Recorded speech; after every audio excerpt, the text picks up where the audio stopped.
Following the deaths of Michael Brown, Tony Robinson, and Eric Gardner, the idea of body cameras has taken on a whole new level of importance in our society.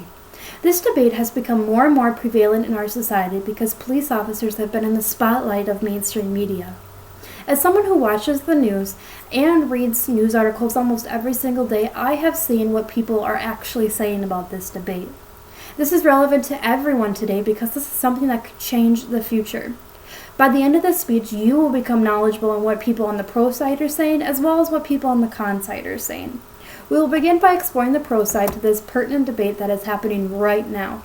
There is always a pro side in every debate. In this debate on body cameras, people are saying things like they help give accountability, they help resolve situations, and it helps resolve issues internally as well. We will explore the pro side to this debate by talking about articles that were published by the United States Department of Justice and an investigator, as well as talking about an interview that I had conducted with a Madison Police Department officer. The U.S. DOJ had published an article that was designed to explore the pros to these cameras. The United States DOJ had found that, quote, body cameras had helped agencies strengthen accountability and transparency. Body-worn cameras have made police operations more transparent because having video footage of an encounter makes it easier to resolve things. The U.S. DOJ states that body cameras are helping to prevent problems from actually arising in the first place.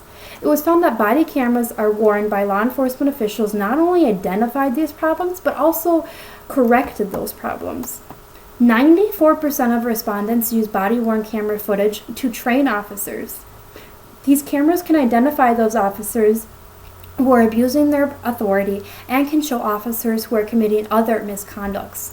eInvestigator is a website that publishes police-related articles, and they had created an article that actually explores if body cameras actually reduce complaints of officer misconducts.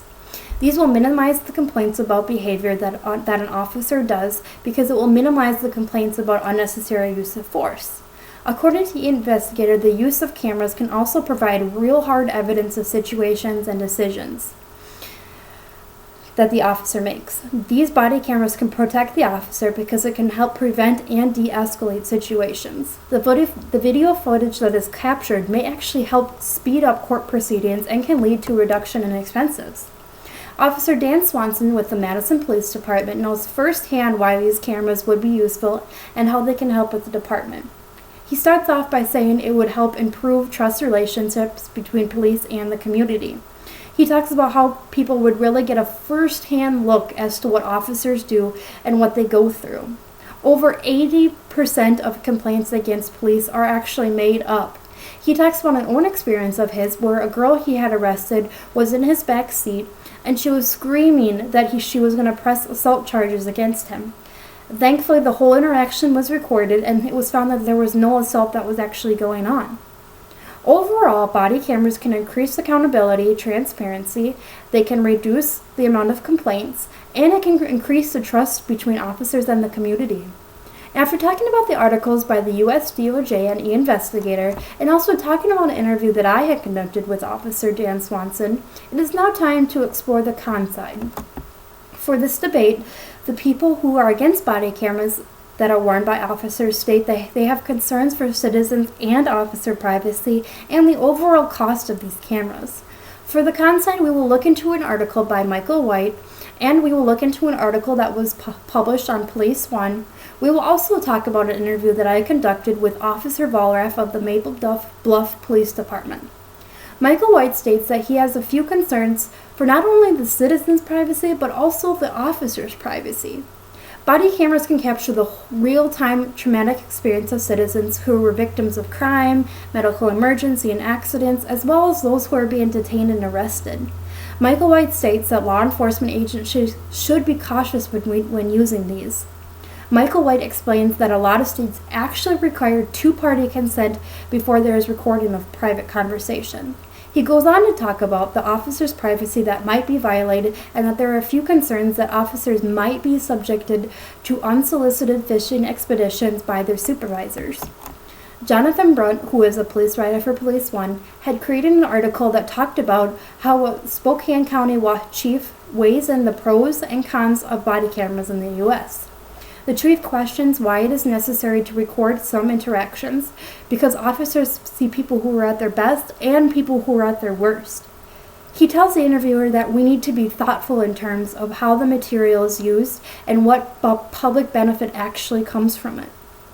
The chief also states there has to be a balance between the recording of everything versus actually having common decency.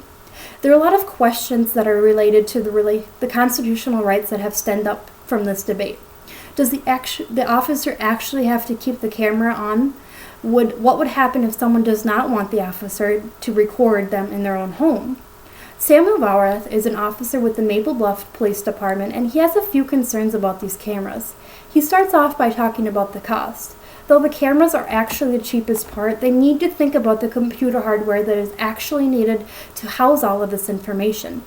Valrath states that recordings would need to be kept for 7 years, and we would need to have a full-time employee to manage all of the videos and data.